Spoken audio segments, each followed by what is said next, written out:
Hello everyone, आप सब कैसे हैं? मैं उम्मीद करता हूं कि बहुत अच्छे होंगे और अपनी पढ़ाई को बहुत अच्छे से कर रहे होंगे।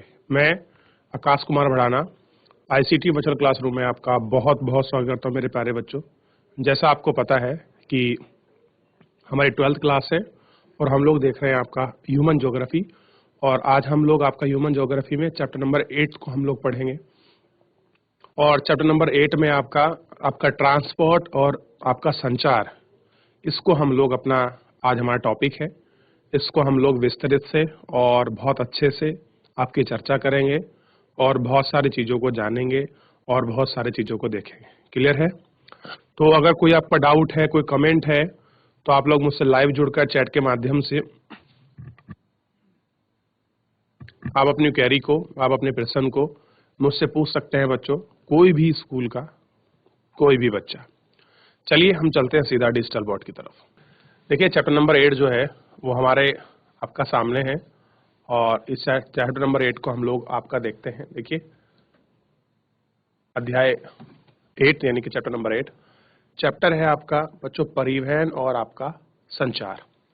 इस चैप्टर को हम लोग आपका देख रहे हैं और इसी को हम लोग जानने की कोशिश कर रहे हैं कि ट्रांसपोर्ट क्या है, क्या सारी चीजें हैं, ताकि हम लोग बहुत अच्छे से इसको पढ़ सकें। क्या चीजें हैं ताकि हम लोग इनको एक एक करके बहुत अच्छे से पढ़ें और बहुत अच्छे से समझें। क्लियर है बच्चों? इसको आपको ध्यान देना है, ठीक है? चलिए, तो इन सब चीजों के लिए हम लोग इस पर चलते हैं। सबसे पहले आप ट्रांसपोर्ट को समझिए कि परिवहन क्या होता है। आप किसको कहेंगे परिवहन? अगर मैं आपसे पूछ लूं परिवहन किसका हिस्सा है, तो क्या आपका ये जो आपका ट्रांसपोर्ट है, जो आपका ये गाड़ियां हैं, ये ऑटो हैं, ये रिक्शा है, तो मैं बता चुका हूं ये सब आपके तृतीयक क्षेत्र का हिस्सा है। प्राथमिक, द्वितीय और तृतीयक, इन सारे क्षेत्रों को हम लोग बहुत अच्छे से आपका पढ़ चुके हैं, बहुत अच्छे से हम इनकी बात कर चुके हैं कि कौन से किस सेक्टर का भाव रहा है। इनको ध्यान देना है। आइए सबसे पहले हम बात करते हैं अपने चैप्टर की पृष्ठभूमि पर। समझिए, प्राकृतिक संसाधनों, आर्थिक क्रियाकलापों और बाजार का किसी एक ही स्थान पर पाए जाने वाला दुर्लभ होता है कि जो भी आपके प्राकृतिक जो आपके संसाधन हैं, ठीक है बच्चों, आर्थिक क्रियाकलाप जो भी हैं और बाजार में जो भी किसी स्थान पर जो आपके दुर्लभता पाई जाती है, उनकी बात कर रहे हैं कि परिवहन संचार एक व्यापार उत्पादन केंद्रों और उपभोक्ता केंद्रों को जोड़ते हैं। कि संचार को जोड़ते हैं, व्यापार को, और जो भी यूनिट है उत्पादन करने की उनको, और उपभोक्ता जो केंद्र है उनको जोड़ते हैं। विशाल उत्पादन और विनिमय की प्रणाली अत्यंत जटिल है कि जो विशाल उत्पादन हो रहा है और विनिमय जो प्रणाली हो रही है वो अत्यंत जटिल है। प्रत्येक प्रदेश किन्हीं वस्तुओं का उत्पादन करता है जिसके लिए आदर्श दशाएं उपलब्ध होती हैं, और सबसे बड़ी बात है जो आदर्श बाप की कंडीशन है वो हमको देखने को मिलती है। ऐसी वस्तुओं का व्यापार एवं निगमन परिवहन एवं संचार पर निर्भर करता है कि किस प्रकार का आपका ट्रेड है, किस प्रकार का आपका व्यापार परिवहन है, संचार है, इस चीज पर आपका डिपेंड करता है। इसी प्रकार जीवन का स्तर व जीवन की गुणवत्ता भी परिवहन, दक्ष संचार एवं व्यापार पर आपका डिपेंड होती है। प्रारंभिक अवस्था में परिवहन और संचार के साधन एक थे कि जो भी आपके ट्रांसपोर्ट के और जो भी आपके संचार के साधन है वो सब कैसे हैं, सिमिलर है। परंतु आज दोनों में सुस्पष्टता और विशेषीकृत स्वरूप प्राप्त किया है कि कैसा उनका समरूप है, क्या उनकी विशेषताकृत आपकी चीजें हैं, ये सब चीजों को हमको इसमें जानना है। परिवहन योजक और वाहक उपलब्ध कराते हैं कि किस तरह से परिवहन चीजें वाली हैं, उपभोक्ता हैं, उत्पादक हैं, क्या उनकी चीजें सिमिलर हैं, इन सबको हम लोग आपका देखते हैं और इनको समझते हैं। बात करेंगे आपका परिवहन यानी कि आपके ट्रांसपोर्ट की। तो समझिए, परिवहन व्यक्तियों और वस्तुओं को एक स्थान से दूसरे स्थान तक वहन करने की सेवा या सुविधा को कहते हैं। क्या होता है कि किसी भी वस्तु को एक स्थान से और आपके दूसरे स्थान तक वहां को ट्रांसपोर्ट करने को, ले आने को हम लोग क्या कहते हैं? परिवहन कहते हैं। मान लीजिए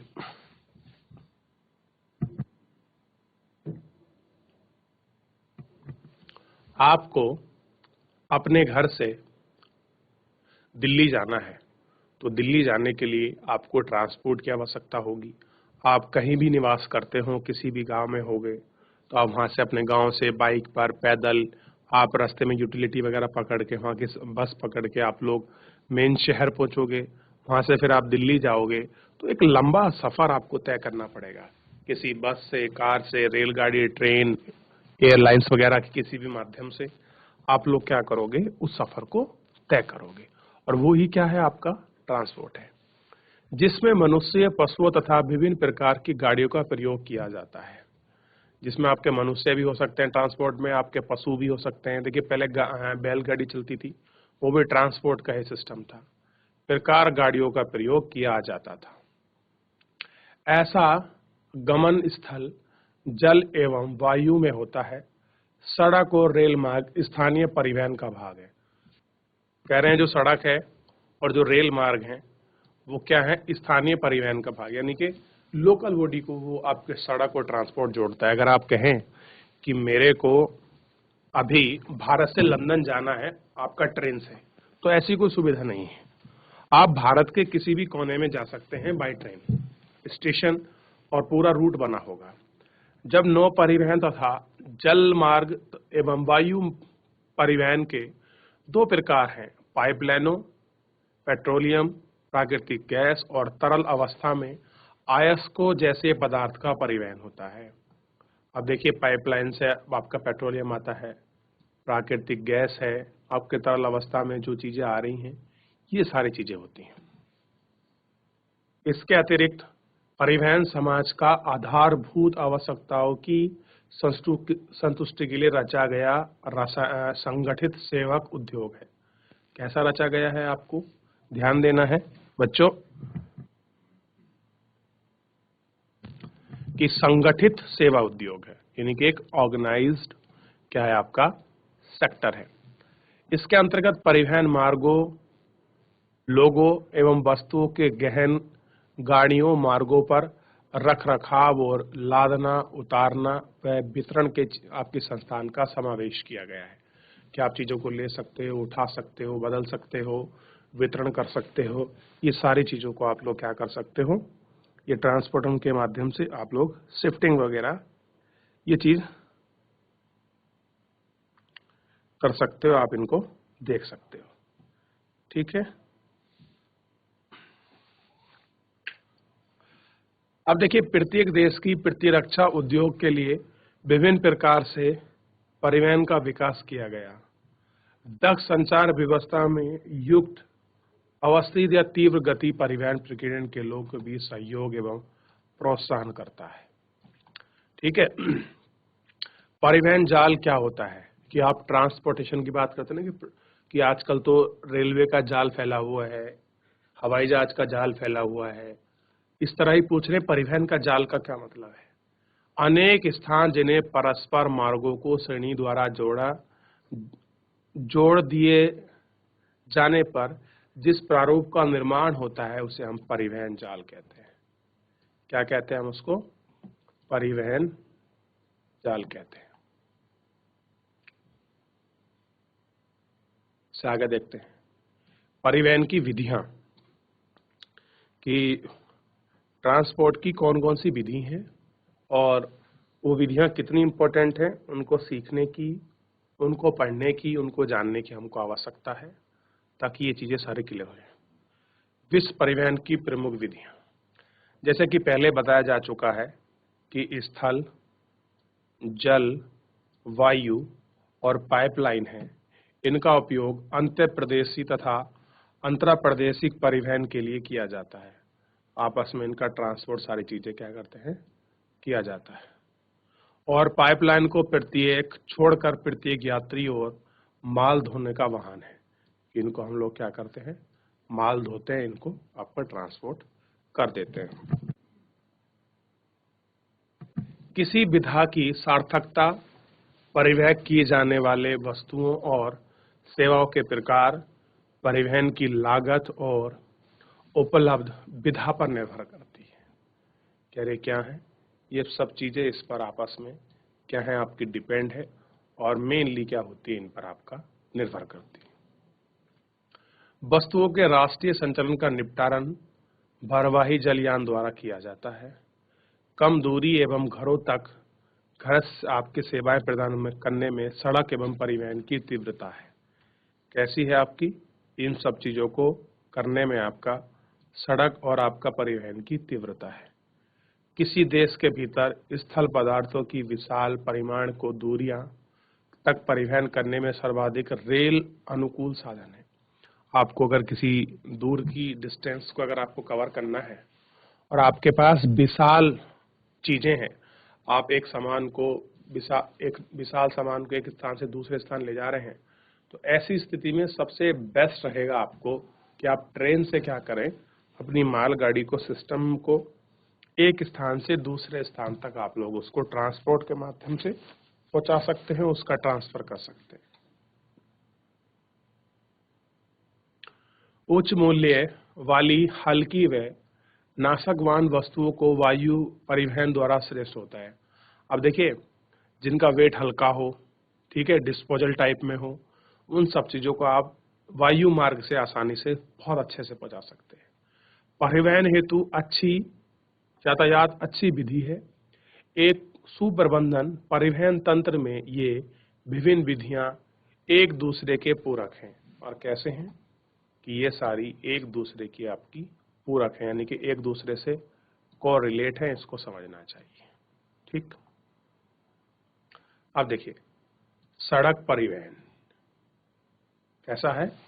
सड़क परिवहन, तो सड़क परिवहन को हम लोग जानते हैं कि रोड ट्रांसपोर्ट किसको कहते हैं, क्या चीजें हैं, क्या सुविधा है, इनको देखिए। अधिकांश वस्तुओं एवं आपको सेवाओं का अधिकांश चलन स्थल पर होता है। आरंभिक दिनों में मानव स्वयं वाहक थे। क्या आपने कभी किसी दुल्हन को डोली पालक से 4 व्यक्तियों भारत में कहर द्वार ले जाते हुए देखा है? बाद के वर्षों में पशुओं का उपयोग बोझा ढोने के लिए किए जाने लगा। क्या आप अपने बच्चों, आपने कभी खच्चरों, घोड़ों, ऊंटों को ग्रामीण क्षेत्रों में सामान ढोते हुए देखा है? क्या तुम्हें कोई ऐसा लगा है कोई ग्रामीण खच्चर है, ढोर है, जो उन सामानों को आपका ढोते हैं और एक स्थान से दूसरे स्थान आपको ले जाते हैं? कुछ ऐसा मिला है?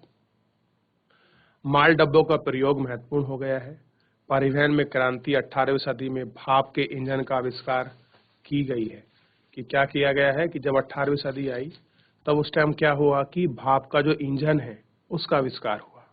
सर्वप्रथम सार्वजनिक रेल मार्ग 1825 में उत्तरी इंग्लैंड के स्कॉटलैंड से डार्लिंग स्थान के मध्य प्रारंभ हुआ। कब चलाया गया? 1825 में। और मैं आपसे पूछता हूँ भारत में कब सदी शुरू हुई और कहाँ हुई है, आपको ढूंढना है। रेल मार्ग 19वीं सदी में परिवहन के सर्वाधिक लोकप्रिय और आपका तीव्रतम प्रकार बन गए। कब बन गए? 19वीं सदी में। ये बड़ा ही आपका फेमस हो गया, लोगों के लिए लाइकली हो गया, क्योंकि लोगों को कोयला ढोने के लिए, अपने हैवी सामान ढोने के लिए एक स्थान से दूसरे स्थान तक ले जाने के लिए बड़ा आसानी से ये सारी चीजें इनको आपका करनी पड़ रही थी। ठीक, रेल मार्गों ने संयुक्त राज्य अमेरिका के आंतरिक महाद्वीप क्षेत्रों को वाणिज्य, कृषि, विनिर्माण के लिए खोल दिया गया। कैसा कर दिया गया उनके लिए कि जो आपकी रेल मार्ग है संयुक्त राज्य अमेरिका के लिए, उसमें आप कृषि, खनन, विनिर्माण इन क्षेत्रों में इसको लगा सकते हैं और जो आपकी कमर्शियल चीजें हैं आप उनमें भी इसको यूज कर सकते हैं। अंत्यादेहन इंजन के आविष्कार ने सड़क की गुणवत्ता और उन पर चलने वाले वाहनों जैसे ट्रैक्टर, ट्रक आदि के संदर्भ में सड़क परिवहन में क्रांति ला दी। अब जो चीज आपकी रोड पर चलती थी, जब उनको डेवलप कर दिया तो उसमें क्या आ गई, एक नई क्रांति सी आ गई और नया युग जो है वह आपका प्रारंभ हो गया। स्थल परिवहन के अंतर्गत नवीनतम विकास के रूप पाइपलाइन, राजमार्गों, तार मार्गों को रखा जाता था। तरल पदार्थ जैसे खनिज तेल, जल, अम्ल, नल माली का परिवहन पाइपलाइन द्वारा किया जाता था। रेल मार्ग, समुद्री पोत, बाजारें, नौकाएं, मोटर, ट्रैक, पाइपलाइन बड़े मालवाहक थे। ये क्या कह रहे थे? बड़े ही आपके ट्रांसपोर्टेशन के क्या थे? आपके सिस्टम थे, बड़ी ट्रांसपोर्ट की चीजें थी। अब देखिए, सामान्यतः मानव कुली बुझट होने वाले पशु, गाड़ी अथवा माल डिब्बों जैसे पुरानी और प्रारंभिक रूप में परिवहन में सर्वाधिक आपके खर्चीले साधन थे। कैसे थे ये आपके?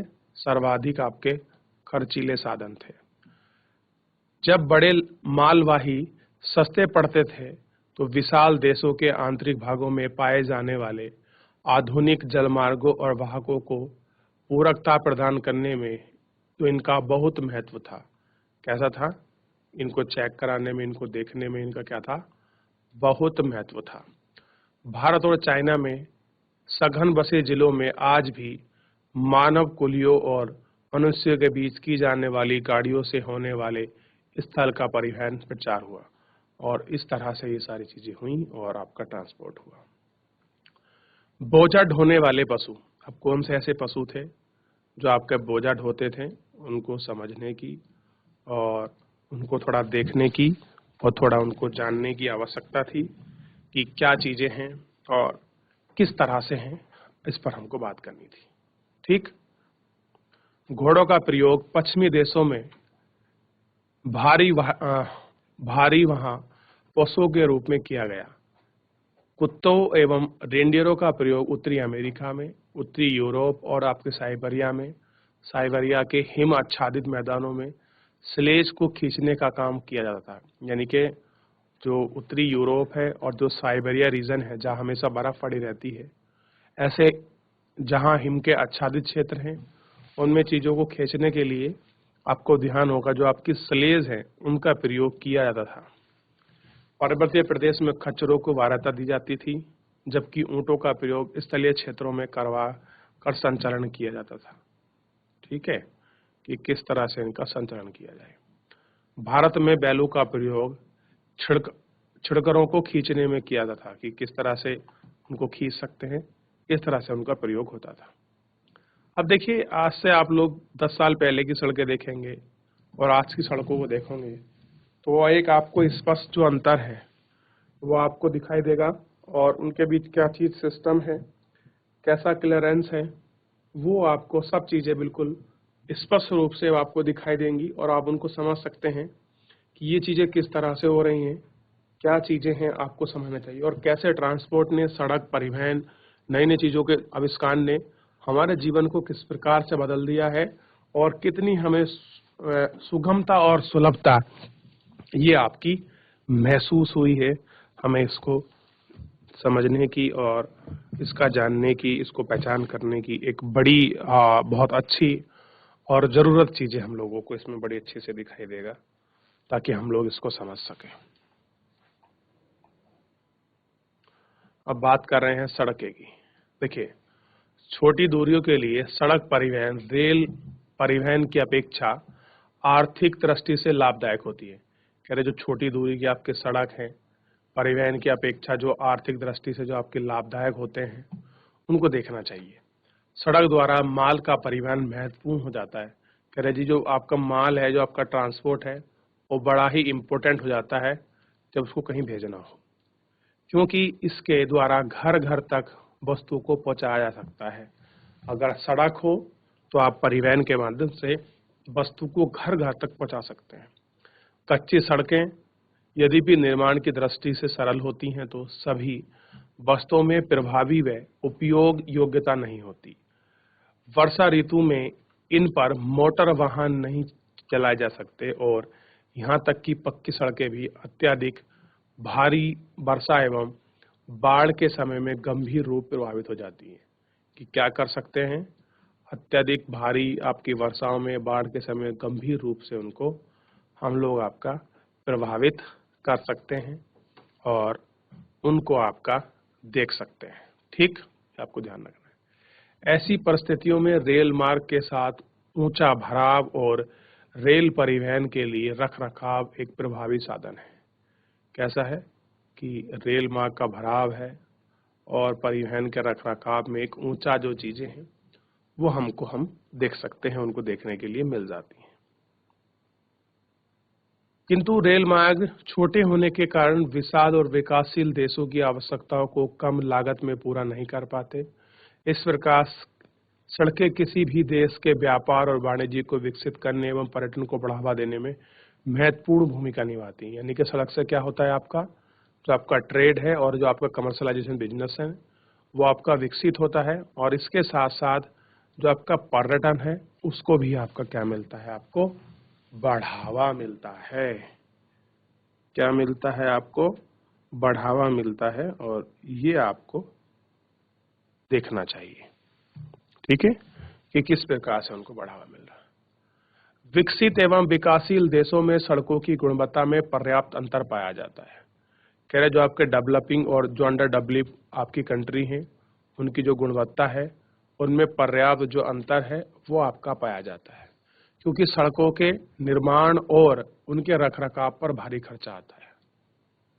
ठीक, विकसित देशों में अच्छी गुणवत्ता वाली सड़कें सर्वत्र पाई जाती हैं और तीव्रगामी चालन के लिए मोटर वाहन, ऑटो वाहन यानी कि जर्मन टेक्नोलॉजी अंतरराज्यीय मार्गों की लंबी दूरी को जोड़ता है। कैसा करता है, जो अंतरदेश की लंबी दूरी है उनको जोड़ता है, उनको ऐड करता है।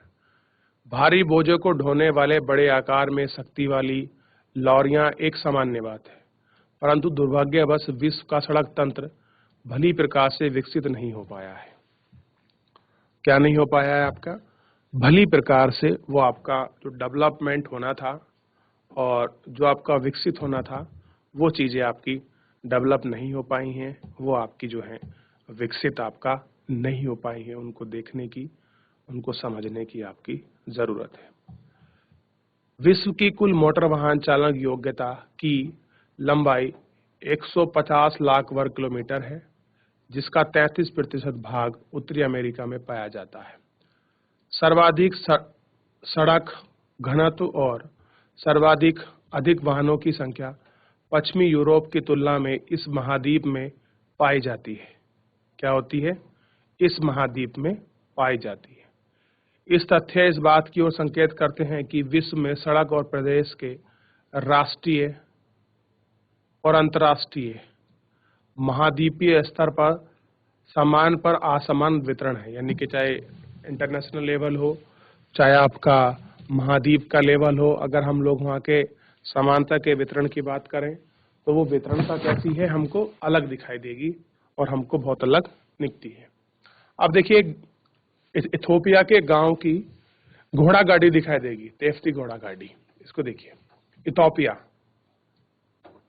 हमारे यहाँ भी चलती है ना कुछ इस प्रकार की, लेकिन शायद हमारी कुछ डिफरेंट हो सकती है, कुछ अलग हो सकती है, और आप उसको समझ सकते हैं, आप इसको देख सकते हैं।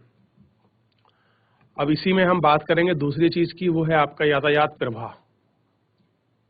क्या है, यातायात प्रवाह, यानी कि आपका ट्रांसपोर्ट का जो आपका फ्लुएंस है वो कैसा है। पिछले कुछ वर्षों में सड़क पर यातायात की नाटकीय वृद्धि हुई है। यानी कि नाटकीय मतलब अलग से एक वृद्धि दिखाई देती है।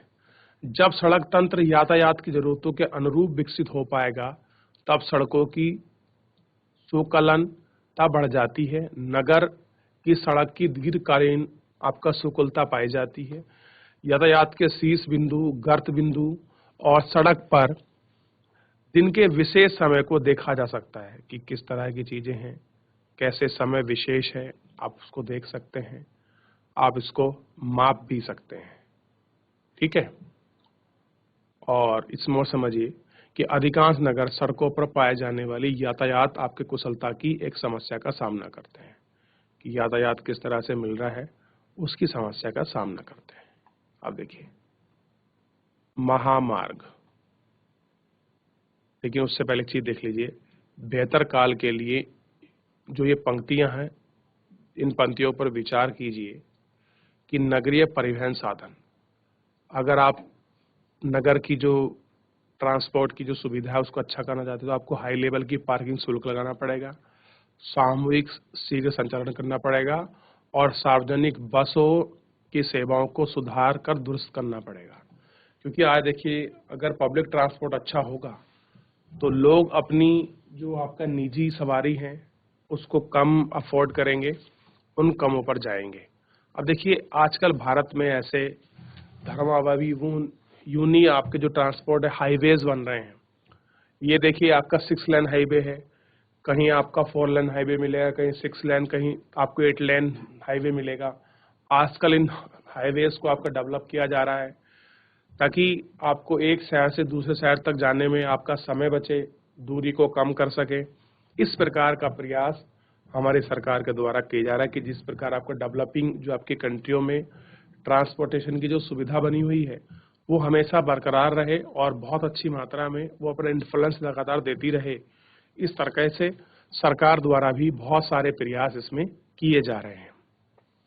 तो आप देखिए किस तरह से सड़क परिवहन और की जो आपकी चीजें हैं आप उसको समझ सकते हैं, देख सकते हैं कि ट्रांसपोर्ट ने कैसे एक व्यापक बदलाव पूरी दुनिया में आपका कर दिया है कि अगर वायु मार्ग का परिवहन अच्छा ना होता तो लोग एक स्थान से दूसरे स्थान कैसे पहुंचते, और एक देश से दूसरे देश की जो यात्रा थी जो आपकी महीनों में होती थी अब वो कुछ घंटों तक में आपकी सीमित होकर आपको चीजें उपलब्ध कराती है। मान लीजिए आपको श्रीलंका जाना है तो आप 3-4 घंटे के अंदर आप श्रीलंका पहुंच सकते हैं। पहले श्रीलंका जाने के लिए दिल्ली से महीनों का सफर तय करना पड़ता था, बहुत लंबी व्यवस्था करनी पड़ती थी, समुद्री मार्ग के माध्यम से जाना पड़ता था क्योंकि शॉर्टकट पड़ता था, स्थल के माध्यम से तो बहुत कठिन हो जाता था। तो जब से हमारा एयर ट्रांसपोर्ट डेवलप हुआ है, जब से हम लोगों ने विश्व में और भारत में ट्रांसपोर्ट की तकनीकी आपकी विकसित हुई है, इन सारी चीजों पर आपका बहुत बड़ा आपका प्रभाव पड़ा है और ये प्रभाव हमको दिखाई दे रहा है। देखिए बच्चों, जो आपका ट्रांसपोर्ट है ये हमारा तृतीयक क्षेत्र का हिस्सा है, लेकिन वर्तमान में विकास की दर जो है वो सर्वाधिक तय होती है आपके परिवहन और आपके संचार से, कि आपका किस प्रकार के परिवहन, किस प्रकार के ट्रांसपोर्ट सुविधा आपके पास है, आप कितने कम समय में एक स्थान से दूसरे स्थान पर आपके पहुंच रहे हैं, और आपका परिवहन और सड़क आपका किसी भी देश के विकास के सबसे पहले सूचक होते हैं और जो आपके आर्थिक और अन्य आपकी समृद्धि के लिए सबसे बड़ा योगदान निभाते हैं। तो बच्चों आज के लिए इतना ही, मिलते हैं नेक्स्ट लेक्चर में। तब तक अपना ध्यान रखिए, स्वस्थ रहिए और अपनी पढ़ाई को बहुत अच्छे से करते रहिए। मुझसे जुड़ने के लिए आपका बहुत बहुत धन्यवाद।